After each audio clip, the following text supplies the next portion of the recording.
কুষ্টিয়ায় স্ত্রী হত্যা মামলায় স্বামী আব্দুল আওয়ালকে যাবজ্জীবন কারাদণ্ড দিয়েছেন আদালত। একই সঙ্গে তাকে 50,000 টাকা জরিমানা, অনাদায়ে আরও 1 বছরের কারাদণ্ডের আদেশ দেওয়া হয়েছে। বুধবার দুপুরে কুষ্টিয়া জেলা ও দায়রা জজ আদালতের বিচারক মোহাম্মদ এনায়েত কবির সরকার আসামির উপস্থিতিতে এ রায় ঘোষণা করেন। দণ্ডপ্রাপ্ত আব্দুল আওয়াল কুষ্টিয়া সদর উপজেলার হরিনানপুর কুণ্ডুপাড়া গ্রামের বাসিন্দা। মামলা সূত্রে জানা যায়, 2020 সালের 29 জানুয়ারি সকালে স্বামীর পরকীয়া সম্পর্ক নিয়ে স্ত্রী শাহানা খাতুন এর সঙ্গে তার বাকবিতণ্ড হয়।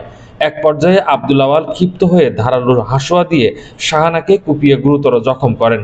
এতে ঘটনাস্থলে তার মৃত্যু হয়। এ সময় বাধা দিতে গেলে আসামির মাও আহত হন। ঘটনার দিন নিহতের বড় ভাই শফিউদ্দিন বাদী হয়ে ইবি থানায় হত্যা মামলা দায়ের করেন। তদন্ত শেষে পুলিশ আদালতে চার্জশিট দিলে সাক্ষ্য প্রমাণের ভিত্তিতে আদালত এ রায় দেন। কোহিনুর ইসলাম, আন্দোলনের বাজার, ডিজিটাল।